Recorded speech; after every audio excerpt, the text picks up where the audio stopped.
Everyone. Um, so Jeff is going to join us for just a moment here. He's at dinner with his daughter, which is such a treat for him. And thank you for breaking away to say hello, Jeff. Absolutely. Absolutely. Absolutely. Thank you so much, Kate. So my 28-year-old is in town for a couple of days. I'm entertaining her. She's in the corner over there. Kind of got to get out of the camera here, but she's an educator, so I'm glad to have her here for a couple of days with me. And just thank you so much for for understanding that. I want to go ahead and jump right on in there. It is my pleasure to introduce a person who has unit level, council level, area level, national level, and international understanding of what we do as a movement. And that person has the most dynamic energy and the most awesome person to work with you're going to find anywhere in scouting. And that's Kate. Kate, Kate, I'm absolutely blown away with the fact that you're taking over this contingent. I know it's going to be absolutely dynamic. You have a lot of firepower behind you, a lot of knowledge. I really appreciate that. You folks are in dynamic hands because Kate is in charge. Kate, thank you so much for your time and energy you're going to be putting into this. Of course, you know I'm a text or a call away at any given time, so please reach out and if you need me. Uh, and other than that, I'm glad to see Bertha on board as well. Bertha, good seeing you. Absolutely. And we have a telephone call to talk tomorrow as well. Sounds Uh, good. Absolutely. So thank So you, folks. Get back to dinner here. But thank you so much. Kate, it's all yours. thanks, Jeff. Have a good night. All right, you guys too. So, hi, everyone, and welcome. I just want to take a minute to talk about international scouting, that it isn't only what happens in our local troops and councils, it's part of this worldwide movement. There are more than 57 million scouts in over 170 countries, all sharing the same promise and the same adventure spirit and service and friendship. And through the world organization of the Scout movement, the Scouts connect through amazing programs and experiences like the World Scout Jamboree and Jamboree on the Air and Internet, as well as Messengers of Peace, which is a service project. All these opportunities help young people build friendships across culture and make a real impact across the globe. And at the heart of it, international scouting reminds us that even though we wear different uniforms, speak different languages, we're all working together towards the same goal to make the world a better place. And I now would like to, I'm pretty excited about having Ella Osher and Bill McKenney from the U.S. Contingent Management Team with us tonight to share updates on the World Scout Jamboree. I know Bill has an impressive scouting background, as well as Ella. They've served in various leadership roles, and I am so delighted that they're going to guide the U.S. participants in several activities along the way to World Scout Jamboree. So I'm going to turn it over. Warm welcome to you, Ella and Bill, and take it away.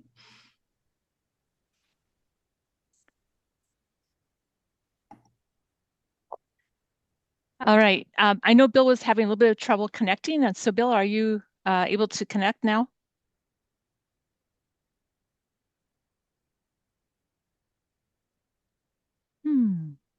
That is not a good sign. Ella, did you give him, does he have the most current link? We had a little, I saw him listed. If you look in the list of participants, he's here and he's unmuted, but I think he's still having difficulty. okay. So I'll tell you what, How I about don't if want we, how about if we go ahead and have, should we begin with JOTA JOTI then? Or would you we like to? can. We can because Bill just came back from Poland and I would love for him to be able to share directly about that experience. So Thank you. why don't we start out with JOTA first and then and I will offline try to get hold of Bill. Great. Thank you, Ella. Uh, Amber, Hey, yeah. I'm gonna let you introduce yourself and take it away. Thank you. Okay, yeah, of course. Hi, everyone. I'm Amber Krieger, and I have the pleasure of talking tonight about Jata Jodi. And it's happening really soon. As you can see from the slide, it's happening the 17th, so it's like 10 days away. But let's go ahead and get started. So JOTA JOTI is an annual event in which scouts from all over the world connect to each other through the means of either internet or amateur radio. JOTA, or Jamboree on the Air, focuses on using amateur radio to connect. Shortwave radio signals carry voices to virtually any corner of the world.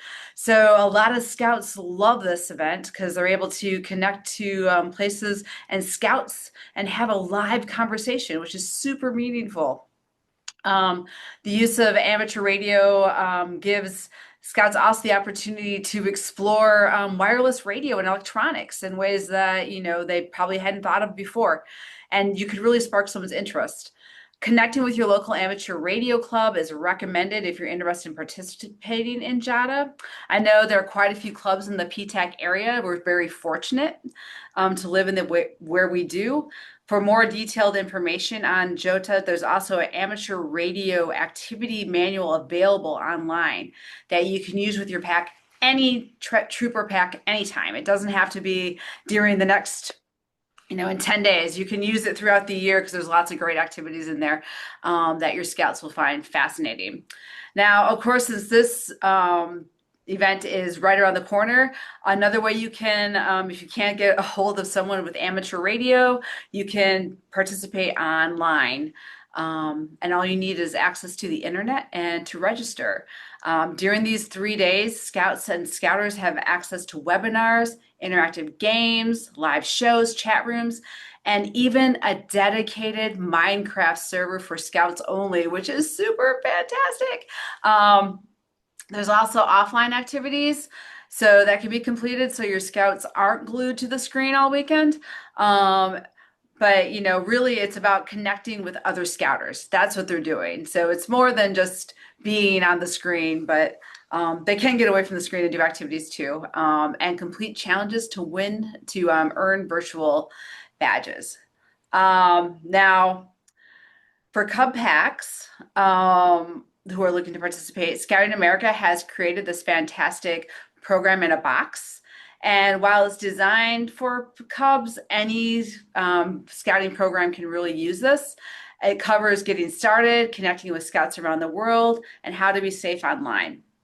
All participants are required to take a Be Safe online e-learning course to learn about online safety and be fully prepared for JOTA and JOTI. There's a Be Safe pledge, which they actually take as well, which includes being a good scout, respecting the oath and law, reporting any hurtful or suspicious activity, keeping passwords and personal information private, being respectful and friendly to those they meet online, never participating or encouraging speech that's hurtful, hateful, demeaning, or judgmental, and of course, having fun and making new friends. Participants must be 13 years or older to sign up for JOTA or JOTI. All children between the ages of 13 and 18 are expected to inform and involve their adults. A parent and guardian can register on behalf of a child younger than 13 and is asked to participate with them for the duration of the event because we want everyone to be safe out there. So because this is a scouting event, there is, of course, swag, we have these fantastic patches. Right here is the World Scouting Event patch. This is the new Scouting America patch. And because if you participate in JOTA JOTI, that's one of the requirements for the International Spirit Award. And a little bit more about the patch. Because Greg was super, super excited about this patch. So I'm going to talk about the patch as well. This is the first year that we're featuring the new Scouting America logo right here. This is the new logo for JOTA JOTI. And then you see here the little radio waves that are taken from the Radio Merit Badge. And then here we have the Wi-Fi waves around the eye. Lots of symbolism in this patch, which is pretty cool. And then, of course, the purple around the edging is for international scouting. So those of you who collect patches, this is one to get. And how do you get that, you say? Well, you visit the Scout Shop on Scouting America's website, and there is the link. Now, I know I made this really short and quick, but here are all the links that people can go to for more information. Registration is here, program in a box, a safety video from Scout in America. Here's the being safe online training, and then the patch. If you don't know what the International Spirit Award, here's more information here. If you're looking to connect with your amateur radio folks, we have 2 links for folks you can reach out to. And then if you want to know more specifically about the Minecraft, we have a link for you there as well. With that, and we can get these links out to folks. With that, I'm gonna go ahead and stop my share. And if folks have questions, I can try to answer them. I know that was really fast. Sorry. I didn't want to take up all of Bill's time, to be honest. Well done, Amber. Thank you. Do we get a lot of participation, at least within the JOTA part of it, within in PTAC, or is it mainly the internet part? It's currently it's mainly the internet part, although in the past we have had an event where we had ham radio operators set up specifically at the Munster location at the Scout Shop there. And that was a success. It was interesting for people that were visiting the Scout Shop. And then in the past, we also had another gentleman participate, Joe Noga, who unfortunately I haven't been able to connect with, but he led something in LaGrange a few years back. David, jump in if I'm missing anything here. Well, I was going to jump in real quick. I reached out to Tim Musselman and Kirk Musselman, and he's, I want to say, out of LaGrange as well. And he is actually going to come to my troop on the 21st in April. So to demonstrate the ham radio stuff, because they were so booked for this upcoming few weeks, and they can only do it when the weather's nice. But they are willing to come and visit you. I can grab. Oh no, I was just wondering in terms of okay. local contacts, because we have a camp out that weekend, and I was thinking I'm an amateur radio operator myself. Oh well, perfect. Okay. So I was just like wondering if there was a knowledge that we can get local contacts, or if everything is going to be necessarily international. But if it doesn't sound like it's common, at least for that, I'll mainly focus on trying to get international contacts. If you can reach him, Joe Noga would be a great resource for knowing about both local opportunities, contacts, etc. And depending on his other commitments, he might even bring his entirely mobile ham radio station to your camp out and set it up there. He has done that in the past on the grounds at St. Cletus Church in LaGrange, and it's an impressive operation. So I would also, if you can reach Joe, go for it.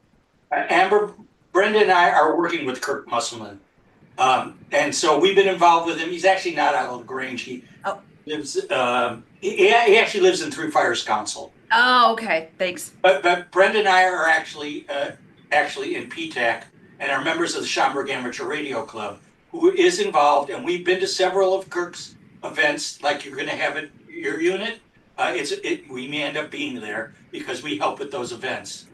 And we've been trying to get the Schaumburg Club to set up that weekend in various parks so the units can kind of, rather than going to somebody's house, it was better to be in a public location for safety reasons to really set up in a park. Or obviously we could do it at a scout shop. That's certainly not out of the realm.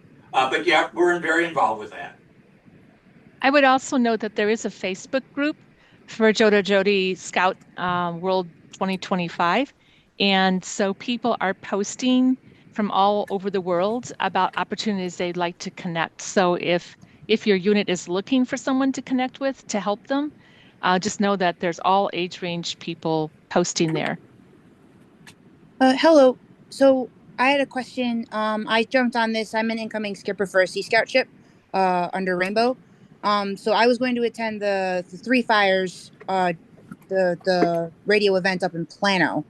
So I was jumping on here because I had scouts that were interested in the PTAC event. So if you guys do have one under PTAC, they would prefer to go there. But otherwise, we do plan to go to Plano. we do not have like one specifically for PTAC, but next year there is we can always plan with something for the future, which would be awesome. Yeah, great. Thank you. Yep.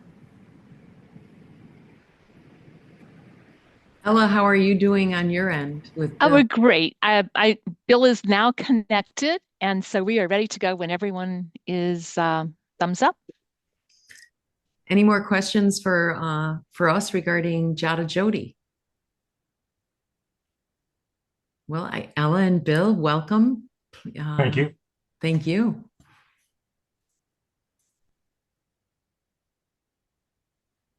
All right, Bill, we're sharing now, so we're ready to go. Okay. So thank you. Yeah, my name is Bill McKinney from the Boston area. I was a Scoutmaster at the 2019 World Jamboree in the United States and the 2023 World Jamboree in Korea, and heading up the contingent heading over to Poland in 2027. So for those of you who don't know, the World Jamboree moves around the world every 4 years, similar to the Olympics. Becomes a city of 45,000 scouts and leaders from 140 different countries or more. So it's really an incredible opportunity for scouts who are all high school age to meet, their peers from around the world and be camping right next to them to learn their languages, their cultures, practice the languages they might be taking in school. It's an unbelievable opportunity in a good, safe setting for people to meet others from all over the world. So, different countries that their ancestors may have come from, different countries they might be studying in school. They can actually, talk to the people from those countries and find out what's really happening. So, Ella, I don't know if you want to introduce yourself quickly. Yep, sure. I'm Ella Osier, and I actually reside here in CST 6 with all of you in PTAC. And I was the crew advisor for the venturing crew in 2019, and I did a girls' troop in 2023 to South Korea. I got to return back to a country that I had lived in the past. And so I am a part of the leadership team that is working on doing all the pre-planning that happens for Scouting America contingent. And I just want to check and make sure, are you guys all seeing my main screen? Okay, excellent, because it's not showing on my monitor. No, I can see it too. Okay, all right, let's roll, Bill. Okay, what's the next one? So the contingent management team, we have 6 members of the executive group. Myself, Greg, finance lead, he was a scoutmaster in Korea. He's from New York. Shimon, communications lead, he's from Georgia and actually originally from Poland, as Greg is as well. Ron Ratto, heading up logistics as he did for Korea. He's from California. Michael Files, personnel and training. He's from Texas. And Ella, who's from Illinois, Wisconsin. Wisconsin, Yeah. So we really formerly from Illinois. We have the country pretty well covered in that group. Next one. So this is the agenda, why, details, the logo, and the cost. So the Jamboree theme is bravely. Whatever you do, do it bravely. And as you can see, as I mentioned, it's a once-in-a-lifetime opportunity. Since you have to be at least 14 and not yet 18, you only have one opportunity, unlike a national Jamboree where you may be able to hit 2 of them. It's a great opportunity for international scouting, the challenges, the outdoor adventures, opportunities to lead and learn, all representing the U.S.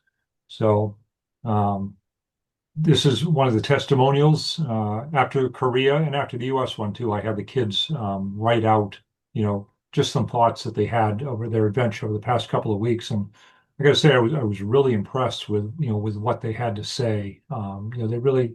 It touched everyone deeply. Korea wasn't exactly what we'd hoped it would be, but it was still an adventure for us. And I think everyone, came out better people on the other side. So here are some of the details. Next. So right now, the plan is we know we'll be departing from multiple cities, all over the country. The plan is that we will be doing touring in Poland for several days. spending several days around Krakow, which is in the southern part of Poland. It's a very historic city, as you can see right here. Auschwitz is nearby. There's a mountain town, Zakopane. I don't know if I'm pronouncing that right, but there's a salt mine. There's a lot of interesting and historical things to do there. So we'll be there for a few days. Then we'll hit Warsaw, which is the capital, on the way up to Gdansk, which is where the Jamboree is going to be held. So it's unlike prior Jamborees like in West Virginia or the one in South Korea where we're not close to anything. Even in West Virginia, there's really not much there. But in here, we'll be very close to a big city. So, for safety, for security, for medical facilities, anything we need, we will be very close by. But we are camping out on an island, which is accessible by bridge. Next. In fact, that's the island, Sobiso Island, Wisła Sobieska. Surrounded by the Baltic Sea. We're actually within walking distance of the Baltic Sea. So aquatic activities will take place in the Baltic Sea. If you're into birding, there's a lot of bird species out there as well. Next. So the tentative plan right now is to depart from the U.S. on the 23rd. Obviously, it's an overnight flight. Arrive on the 24th, do several days of touring. The Jamboree, we'd be arriving on the 29th, and it officially begins on the 30th. And that's why the age is set to July 30th, the start date. The closing show is on the 8th, and we would be departing on the 9th. So one of the challenges we have is that airlines don't list airfares until 330 days out. So we won't know until 11 months before. We'll get a sense of, do we end up flying into Berlin? Do we end up flying into a larger airport that would be cheaper for us than Poland, which does not have a lot of direct flights from the United States. Next slide. So here are the details. So youth participants, again, have to be born between July 30th, 2009 and July 30th, 2013. So they have to be at least 14, but not yet 18. When they register, they will select, they can either be a male troop, female troop, or co-ed troop. For international service team, which is the staff, they have to be born before July 30th. So they have to be at least 18. There's many different options for serving on staff. And, it's unfortunate. There's a lot of young, if you will, 18-year-olds or will be 18 by the time of the Jamboree. And we're hoping to go as youth or as a participant, but the age range is set by the Jamboree planning team, and we have no control over it. So several people reached out and said, well, my child's in venturing, and they go up to 21. It's like, doesn't matter. Different countries have different ages for youth and adults, but for the Jamboree, it is set the same for everybody. IST pay a different rate because they are on their own for airfare and travel, because they, have to arrive at different dates depending on where they'd be working. Also, what positions are available will be released in March of next year. And then unit leaders. Again, unit leaders have to be at least 18. For any troop, there would be no more than one 18 to 21-year-old. Most of the unit leaders will be at least 21. That is something that will depend on the number of units that we send. So a lot of people have said, oh, I really want to go with my child, as an adult, or a unit leader. Well, each troop is made up of 36 scouts and 4 adults. So, for Korea, for example, we had 275 adults interested in being leaders for 72 spots.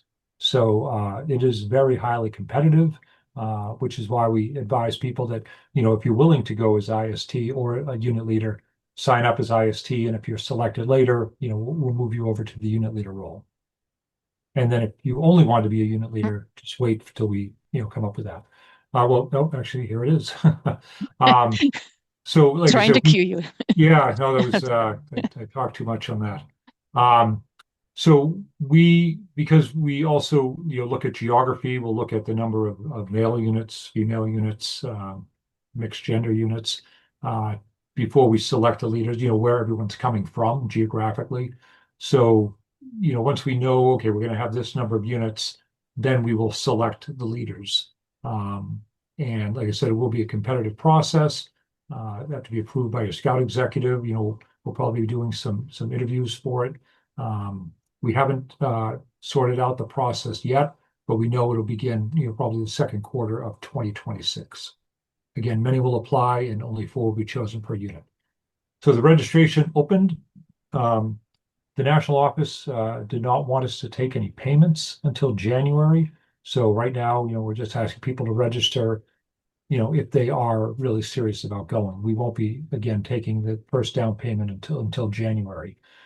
So the reason why it's so early, and this is earlier than prior jamborees, is the Jamboree planning team has told us that all the countries have to select or set their contingent size by the end of this month. So that, we kind of have to base it on what we have for interest so far, what we've had in attendance in prior jamborees. So all the countries are going to be submitting what they are hoping for their contingent size by the end of the month. On December 1st, we will get notified how many we're actually able to take. It might be everyone we request, or it might be less than that. So their goal is to be the best World Jamboree, not necessarily the biggest. So Korea, again, had about 45, 46,000, and that's exactly what Poland is shooting for. 36,000 scouts and leaders, and then 10,000 staff. So because it's in Europe, obviously there's a lot of scouting going on in Europe. It's cheaper for them to attend, so they may grab a lot of the spots. They do want to mix it up so that they get as many different countries as possible, but that's something we'll be, keeping an eye on. Right now, we'll be able to take everyone who signs up by the end of October.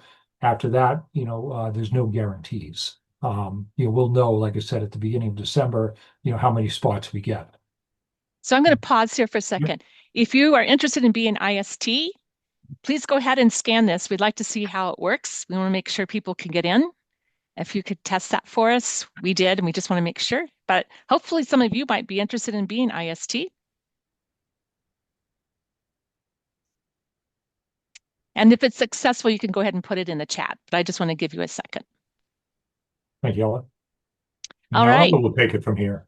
Yeah, so I'm going to talk about the exciting piece about the contingent logo. So Amber, I know you were sharing earlier the new patch for this weekend, or this weekend, 2 weekends away from now. And so Poland and WOSM have some guidelines about every country's patch will have certain elements and certain design style. And from there, then you are supposed to tell your story. And so this is the one that has been created for Scouting America. So the abstract outline background and the Bravely emblem right here, as well as Poland 2027 and the Jamboree, and then the name of your country are given elements. And then the rest of it is something that we have done. So very much like what Amber did, there is a story behind our elements. And if you're a patch trader or a necker trader, these are very important stories. I have about 70 different countries neckerchiefs for my different world events. But the most important piece is the story that I've learned about the culture and about the people that they share. So as you can read this, but obviously we have our bald eagle. For those of you who have been to Philmont, you can see the abstract outline of Tooth of Time and Baldy here, which Philmont has graciously given us permission to use. And very much like our JOTI patch, it does have the purple outline to represent the international event. So that's the basic story that will be behind our logo, which will be in our patch and our necker and some of our gear, so that people can identify the United States patch. So of course, everybody wants to know about cost. And so the information I'm going to share here is the result of many, many, many hours of people volunteering, trying to figure out from Korea versus here, and how can we make this a good approach to our budgeting. As Bill had mentioned, we won't know 33% of the cost for the flight until next July. And so, and that's a sizable amount, but we can estimate, and we have, based on going rates today. And we are also working with a travel agency consolidator that works with large groups. So they are working on our flight as well as our pre-tour. And so they are putting together estimated cost and making reservations, et cetera, on our behalf. And so that's another 19%. So you're well over half of the cost right there. The one piece that's fairly firm at this point is the fee that we pay, and that is set based on the home country and WOSM. And so that has changed significantly from the last Jamboree, and I'll show the details in just a minute. And of course, the interesting part for all the youth that they've had a chance to even do a survey already. What swag do they want? And so we've taken the youth information from across the country to help decide what kinds of items might be in our pack. But let's talk about the overall cost. In Korea, as a unit leader, we paid about $6,000 for the Jamboree itself. And I won't count all the things if you wanted to buy things to trade, et cetera. Some of us spent a little bit more than that, $6,000. But our estimated range, and I think that as you just saw on the chart, this isn't our best estimate. We think it'll be between $6,200 and $6,700. Obviously, if the fee goes down and we're able to save more money when the actual costs come in, the fee will go down for the youth and unit leaders. And then for the international service team or IST, somewhere between $2,900 and $3,100. And so what does that include? The fee alone went from $900 to $1,770. So that is over $800 difference just in the fee. So that is, for us on the team, was a very hard thing to overcome because we didn't want the overall cost to go over too much, but that is something that we can't change. And so we have worked really diligently to look at other areas to reduce cost. And then our flights and our pre-tour, as Bill had already outlined for us.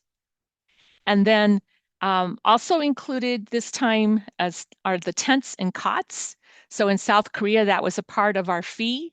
And I know Bill and Greg were in Poland, and it looks like people are trying to consolidate together and say, let's find a vendor who will deliver these tents and cots to us, even if we have to pay for them. Let's not ship them or anything of that sort. Let's find them in source countries. So there's some work still going on there to make sure that we're trying to be as thrifty as possible. And then for the IST, because you need to arrive at different dates, airfare will be on your own. And then there will be tours. It won't be the tour with the US contingent, but the official travel agency for the Jamboree will be putting together pre and post tours that will be open to the IST. And I know many people took advantage of that in Korea that were on the IST. And so they loved it. It's a wonderful country. So I would encourage anyone who's doing IST to stay flexible enough to see what those tours are going to be. And then obviously they got IST get everything else that we get as participants. So they'll have the swag and gear that's from Scouting America and the tents and cots, et cetera. All right. So now you get to bravely ask any questions that you may have.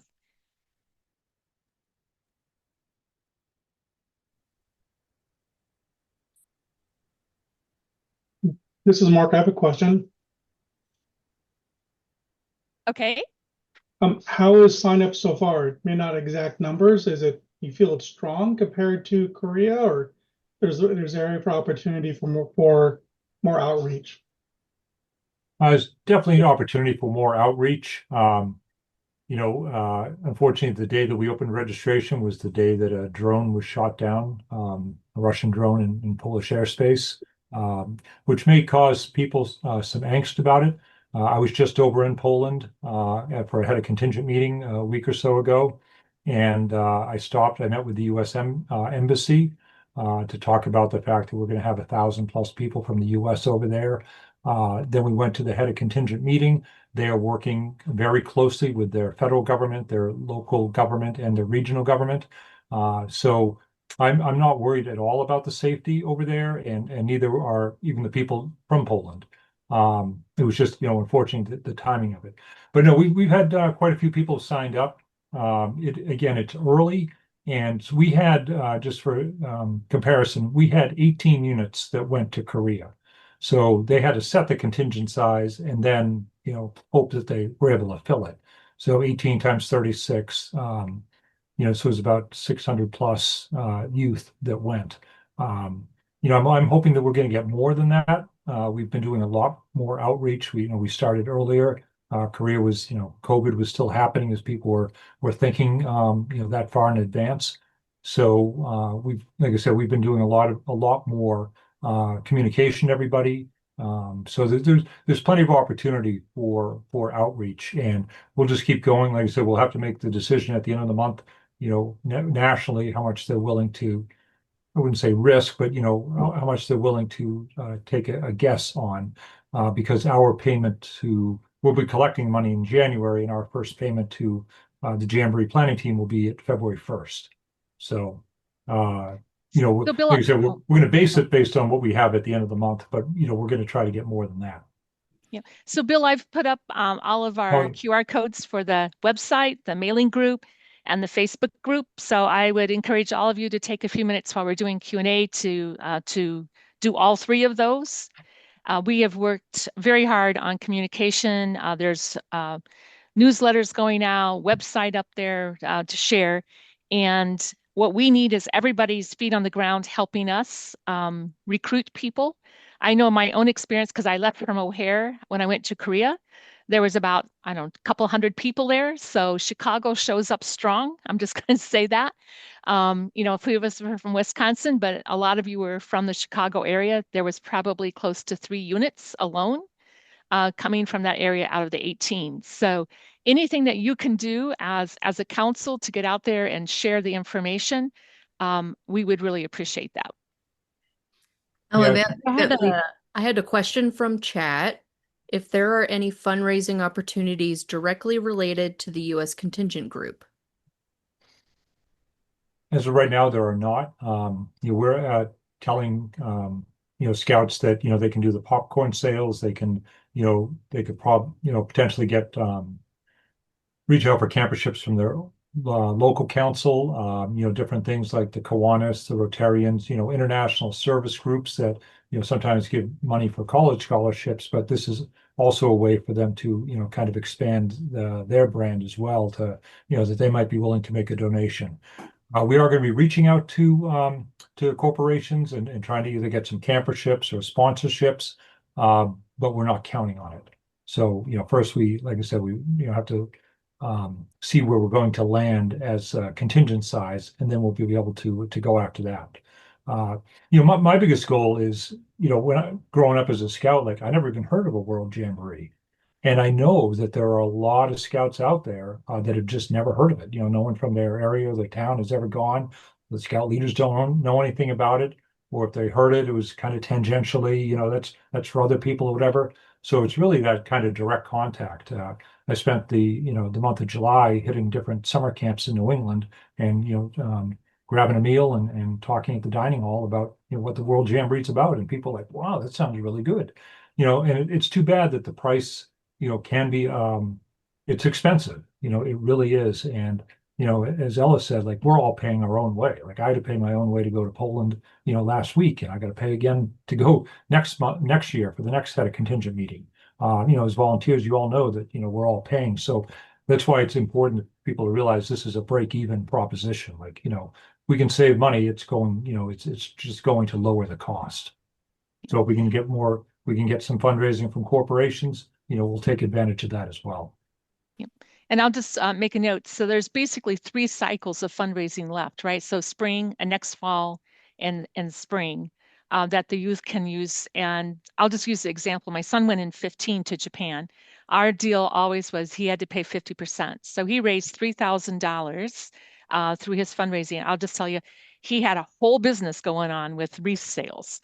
He had customers coming out of the wazoo for us, but it can be done. He got $3,000. That was back in 15. So just think about what that means. If the youth really have the idea that they want to go, there's going to be ways for them to do that. They just have to focus on that. How will the units be organized? Will they be council or geographically? And what qualities or experience are you looking for in the unit leaders? So it will be, we do try to do it geographically because, we want the youth to be able to get together, at least once in person.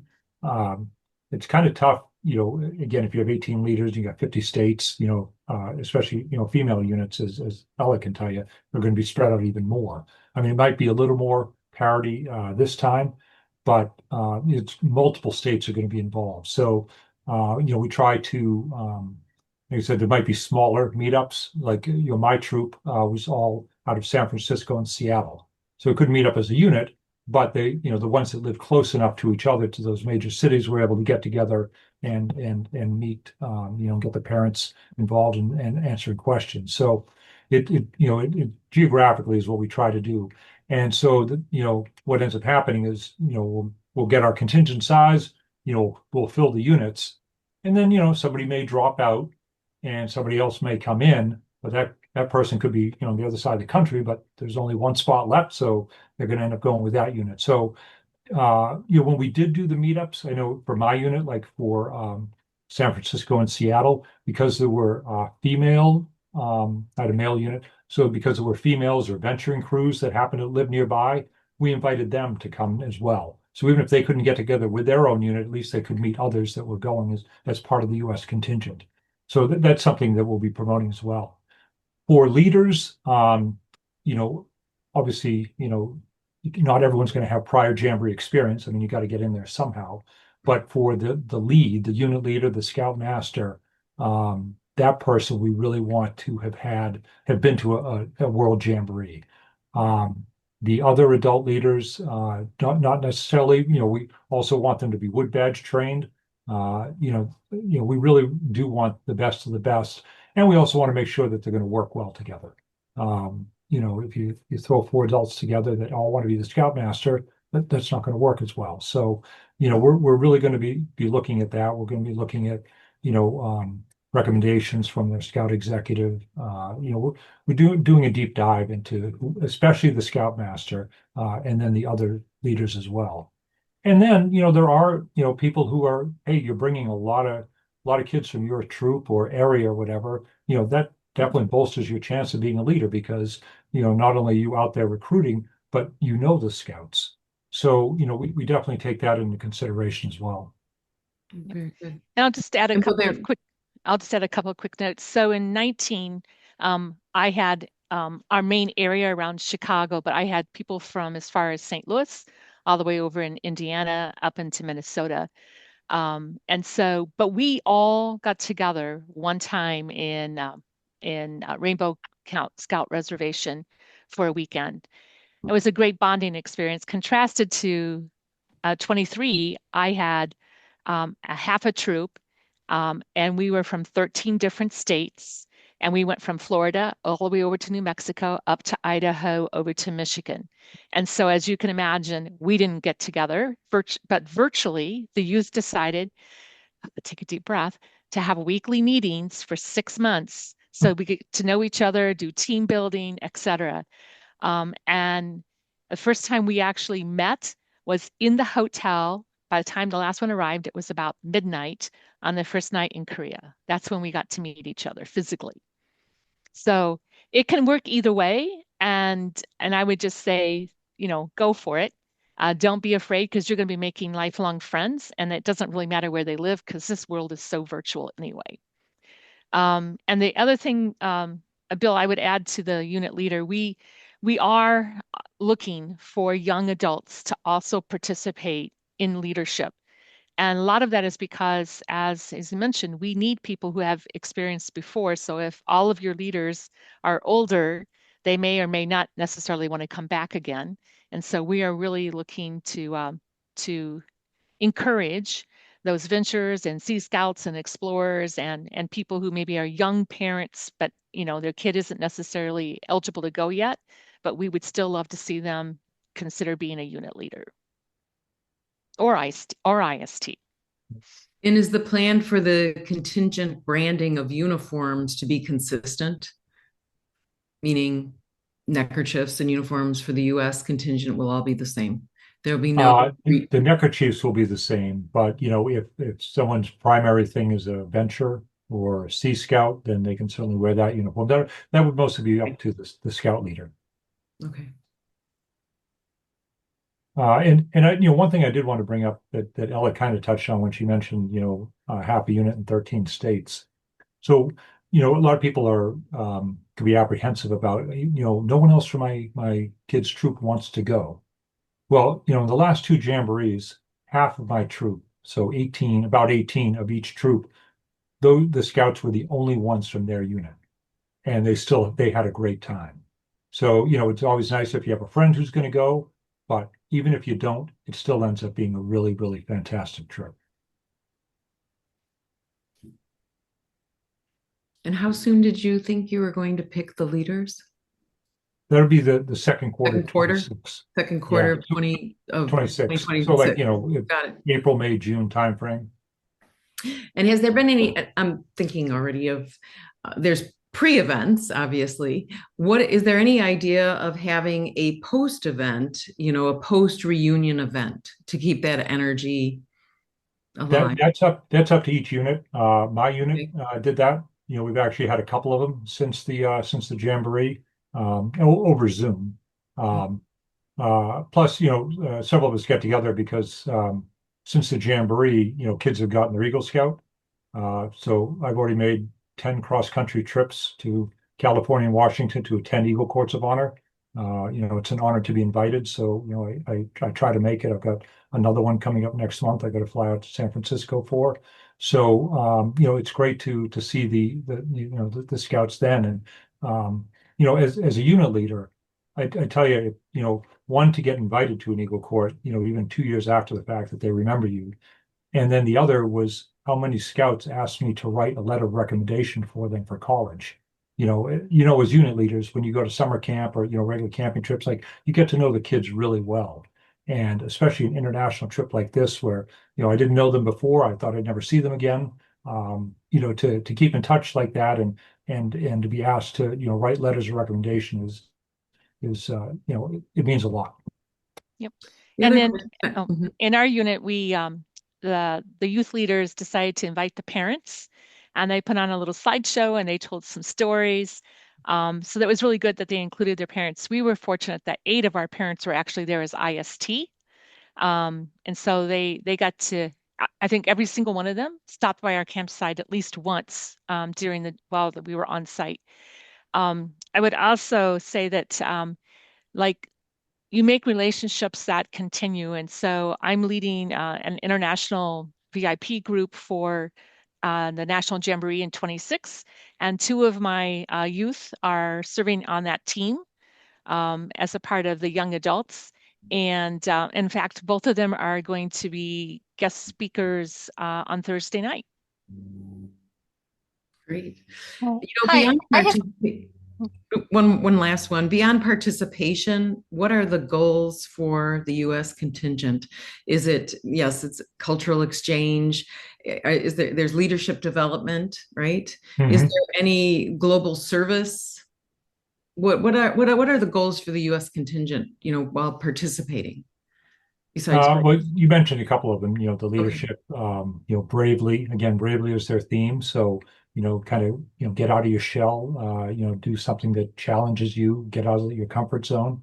But it's really, it's to meet kids from all over the world. I mean, we're a large country, so a lot of scouts have never left the country. They might not have met kids from other countries. Like, in Europe, obviously, it's easier to cross the borders, into different countries and meet people from all over. But here we really don't, or really, don't even think as much about international scouting. We just kind of think of our own. So, it's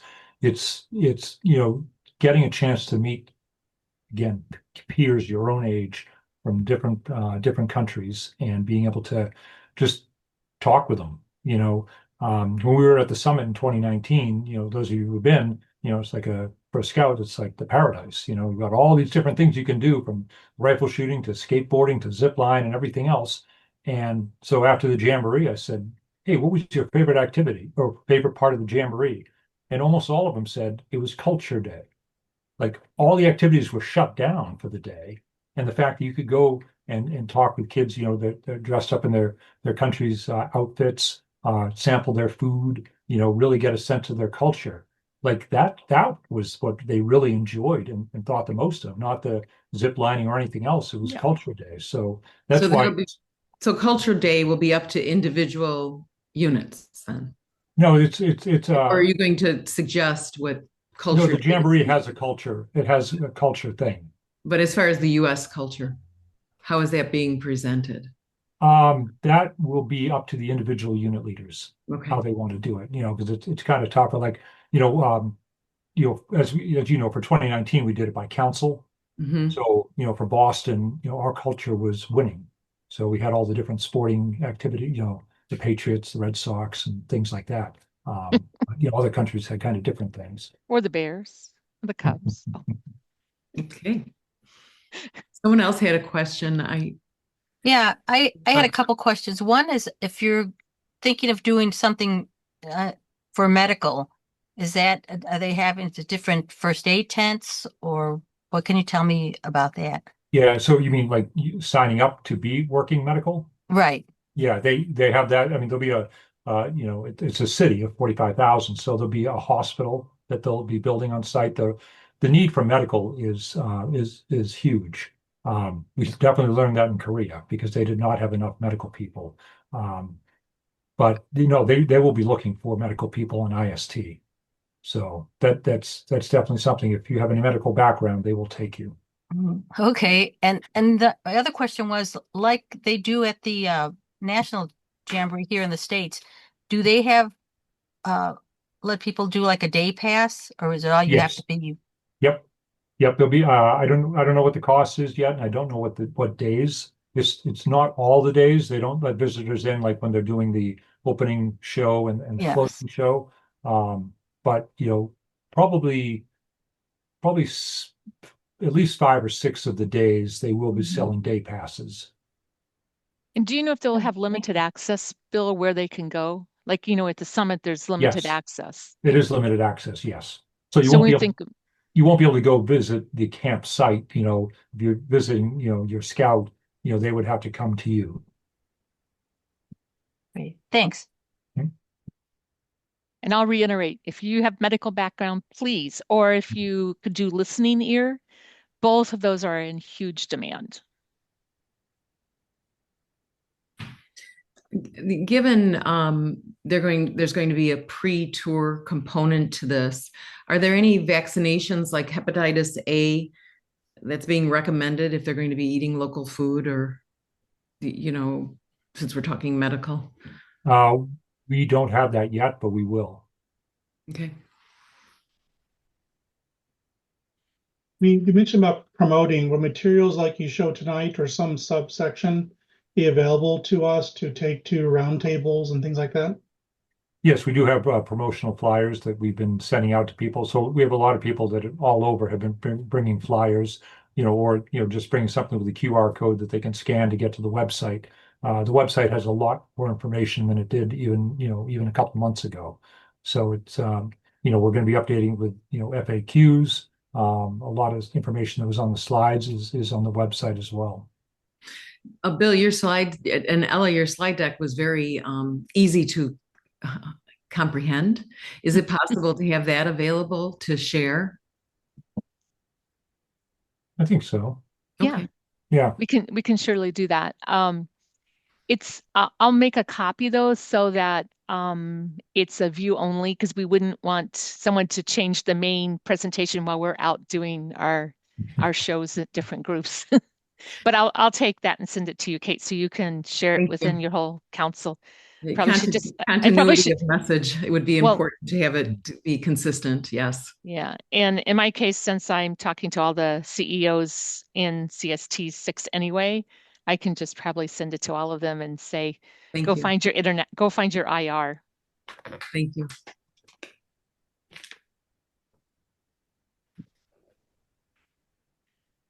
All right. So I know, so everybody on this call is already interested in international scouting some way or another. Um, so I'm just going to ask each of you to tell 5 people tomorrow, share information with them, get them excited, get them to go to units. Because that 12-year-old right now is probably thinking, oh, this isn't for me. I'm not 14. And they don't realize they're going to be 14 in time for this event. So that Scouts BSA group is really critical to be able to get our 14 to 17-year-olds when we're thinking 2027. And to follow up with that, so every night on the way home from work, I'm making calls about Poland to kill the drive time. And I was just talking with someone tonight, and I've heard it many times, after the U.S. World Jamboree, after Korea, people who were like 15, like, oh, I wish I had known, I would have gone. When's the next one? It's like you're going to be too old, to go as a participant. So you only get one shot at it. So as Ella said, if you're 12 or even 13 now, Poland's it. You might not even be able to go to Denmark in 2031 because they might set their age range, and that you could fall in that 1 week in between where you were too young for this and too old for that. So you got to take advantage of the opportunity when it comes around. So, and I'm going to be honest, my son ages out like the 21st, like July 21st is his birthday. And so we're both signed up for IST already. Okay. Excellent. So, but I was like, oh, but that's okay. We're still going to go and it's going to be great. Oh, it'll be great. Yeah. Well, I think go ahead, Kate. no, I was just, please, Ella. I was just going to say, so I'm just talk about a little bit about one of the elephants in the room. So it's called NOAC 2027. Because I'm also an airman, and so I think it's important for us to talk about this a little bit. So I've been to NOAC. When my son went to Japan in 15, which was the 100-year of OA, he had a tough choice, but it was the only time, as we've talked about that was his time he could go to World Jamboree. He couldn't go a different time. That was his participant year. And so he had to choose between World Jamboree and NOAC because they coincided, as they will in 27. And my advice is if the youth is interested in both, whatever the time is that you can go to World Jamboree, that's when you go to World Jamboree. And the other time is when you go to NOAC. And so, and I know NOAC is just down the road because Prairie Lands Council, by the way, is my home council originally. And I know several of the people who are on the committee, and I'm so sad that I won't be there, but I'm actually helping them with some preliminary work. But in the end, the reality is if you have a 12 or 13-year-old in 2027, send them to NOAC. If you have an 18 or older, if they haven't been to NOAC, encourage them to go to NOAC. But if they are 14 to 17, this is their chance for World Jamboree. So that's my elephant in the road discussion, because we do have to guide our youth in making choices to think about if they're interested in both. Thank you for that, Ella. That's very helpful. And if I did the math right, it's 17 days. Is that right? They leave on the 23rd. Yeah. Yep. And then they come back the 9th. That's a 17-day adventure. Yeah. Right. Yeah. That's correct. And so it's twice the bang as, a week at, well, more than that. Yeah. It's and for those of you who have been to a World Jamboree, 17 days is a long time. Some of our youth have, we encourage them, make sure you've gone to summer camp 2 or 3 times. Make sure that you've been to summer camp without mom and dad, right? Because there is nothing like being a unit leader in a country that's 12 hours off time for their mom and dad and they're homesick, or they really aren't feeling well, or whatever the case may be. It's a challenge. So, but yeah, so I lived in Korea before we went back, and so it was a whole different experience for me to see it not as a resident, but as a visitor and this in 23. But yeah, so that's it. That's all I have. But I would encourage you, if people bring up NOAC, that's that's the logic you might want to encourage them to think about. And I know it's hard to miss NOAC. I really am sad, but. No, I was going to say, yeah, I thought you figured it out pretty well with the days. And we forget this is an event plus the pre-tour, right? Plus the international experience. It's not a week long. It's even longer than the Philmont trip. Like this is obviously a major commitment, probably the longest scout trip they'd ever will go on. The cost of the cost, but it is. If you look about what you're getting, if you can make the cost, it's pretty amazing. Yep. Yeah. And it's not just those 17 days, but it's all the time that's built up, right? They're going to be meeting with their units, they're going to be having team building, they're going to be doing a lot of things, even if it's virtual, right? So it's a whole nother set of scouting friends.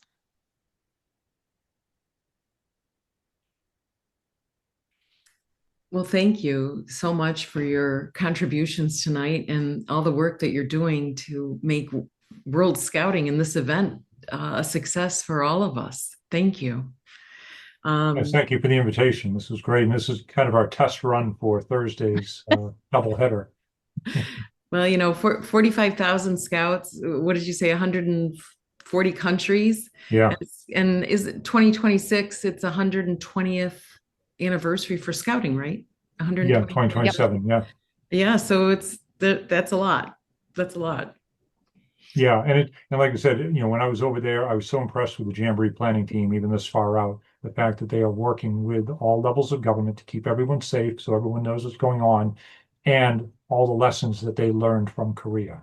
We had a lot of challenges in Korea. Those mistakes will not be made this time. Plus, it's a proven site. They hosted a national Jamboree there several years ago. So, unlike Korea, which was from scratch, at least this one has been used. From scratch on the day we went in. Yeah. And with the pre-tour, visiting 5 different cities that are unique within Poland, from Auschwitz to Krakow to Warsaw, and I forget the other name, Zakon, Yeah. the pain. That I think gives them a great overview of the culture in the country. Here in Chicago, a group of us went down to the Polish Museum of America. It is the largest museum outside of Poland of Polish art. In 1939, when the World's Fair was happening in New York, they built a big pavilion and had a big showcase of art and a giant stained glass window that was the largest non-religious stained glass window at that time. And the war broke out and they could not return these items back to Poland. And so they ended up in Chicago. And we're going to be working with the Polish Museum to have some cultural experiences there for our scouts. And excellent. And then we also are going to be meeting some of the Polish American scouts that are scouts with, registered through the UK, members of the World Scout Organization, but they are the Polish unit here in Chicago. Excellent. Kate, please include me. I'd love to come down and hang out with you guys. Absolutely. Would love to have you and anyone else who'd like to participate. Yeah. I actually, one of my former colleagues when I was on faculty at the University in Illinois was from the Polish area in Chicago. And I didn't realize at the time until we were talking about how significantly large the Polish immigrant population is in the Chicago area. So it is, hadn't even thought about what a gold mine for opportunity from people from Ohio, Michigan. Bill, we should actually think about that as an opportunity for people for meetup. Yes. Yeah. Or potential fundraising, potential Polish American club, that, was interested in, the exchange, of cultures. Yeah, and they're very dedicated to their Polish American scouts too. So it'll be fun to blend and learn from one another. How many have they signed up? She didn't reveal how many she's signed up yet. She said they were still working out the logistics of how they were doing it. They will not be part of the U.S. contingent.